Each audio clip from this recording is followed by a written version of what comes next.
Non, pas du tout. Pas du tout parce que le 16 décembre au soir, on s'est demandé si c'est l'équipe de Mazembe qui jouait ou bien un autre club qui avait le nom de Mazembe. Rien n'a marché. Alors rien n'a marché. Nous avons encaissé début à score fleuve. Ça fait très longtemps que Mazembe a été battu de cette façon-là. Bref, la prestation n'y était pas. Le 17, le 16, le 13, pardon, on n'a pas reconnu l'équipe. Et le 16, bon, on a essayé un peu de jouer, mais c'était déjà trop tard pour relever la côte. En tout cas, rien n'a marché. Nous venons de faire notre plus mauvaise Coupe du Monde de club. Je crois que c'est une motivation pour que nous puissions redoubler d'ardeur, redoubler d'efforts. J'ai déjà compris plus de 3 semaines ici au Japon. C'était pour préparer cette compétition. Vous avez vu que ce n'était pas facile. Ça demande beaucoup de moyens, beaucoup de ressources. Mais malheureusement, ça n'a pas été pour nous, hélas. Alors, vous êtes arrivé depuis plus de 3 semaines. Vous avez accueilli plusieurs délégations, notamment celle de l'équipe, mais il n'y a aucune délégation officielle. Je parle du gouvernement congolais qui vous a accompagné durant cette Coupe du Monde.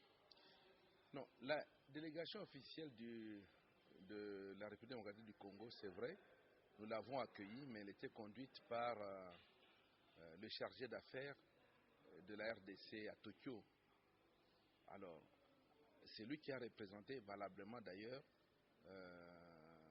notre pays à cette Coupe du Monde de club.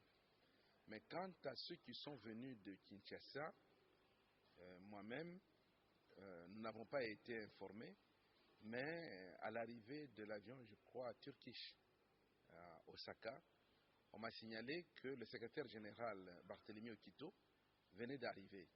Alors je me suis précipité moi-même à l'aéroport, mais malheureusement je suis arrivé au moment où il venait d'entrer dans un taxi qui l'amenait vers son hôtel. Et ceux avec qui il avait voyagé étaient là, ils m'ont confirmé qu'il était bel et bien arrivé et qu'il était parti à son hôtel. Il a même pris un hôtel juste à côté du stade Nagai. Mais nous ne comprenons pas comment M. Barthélemy Okito, qui est arrivé à Tokyo, à Osaka, qui a logé à côté du stade, n'a jamais mis les pieds ni à l'hôtel où est logée l'équipe de Mazembe, ni au terrain d'entraînement où Mazembe s'entraînait, encore moins au stade pour assister à un match de football. Et pourtant, il est représentant de l'État congolais, il est venu ici en mission officielle. Je ne sais vraiment pas comment il peut briller par son absence.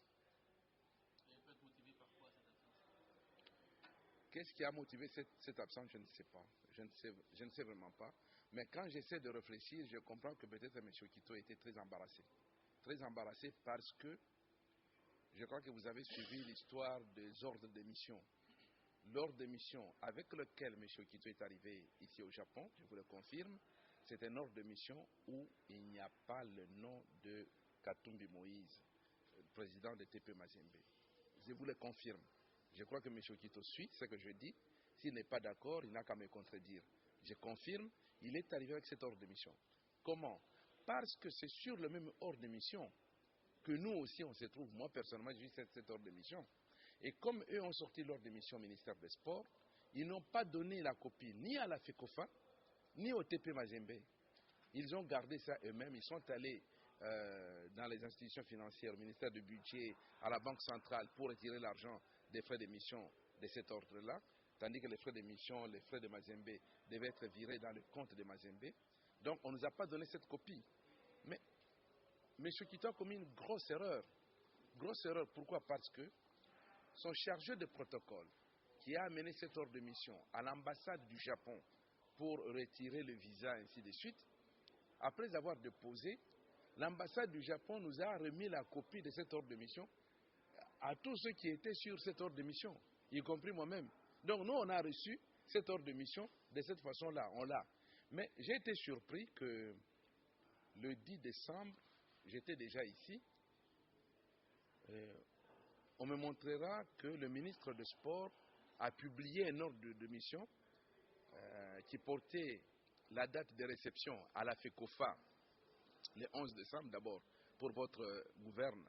Quand l'ordre de mission sort, ce n'est pas le ministère des Sports qui l'amène à la FECOFA pour que la FECOFA accuse réception.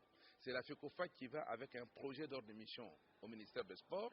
Le ministère des Sports fait son ordre de mission en ajoutant les membres du ministère qui doivent voyager avec l'équipe, et le préposé de la FECOFA retire directement et il va faire toutes les démarches. Ce sont des choses qu'on fait trop longtemps, on ne doit quand même pas. Alors si un jour on se réveille, on se rend compte qu'on a omis, le président Moïse a dit on m'a oublié. Bon, si on a oublié, c'est un oubli, l'erreur est humaine. On passe outre, on y va. Mais refaire encore un autre ordre de mission, où on place maintenant M. Moïse Katumbi sur cette liste-là, c'est un grossier mensonge.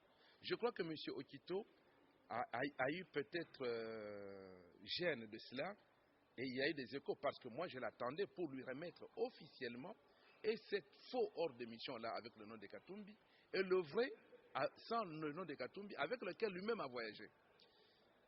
Bon, ceci étant, prendre les frais d'émission, voyager, et ne pas faire son travail, je crois qu'il a des comptes à rendre lui-même à l'État congolais. On ne peut pas accepter des choses pareilles.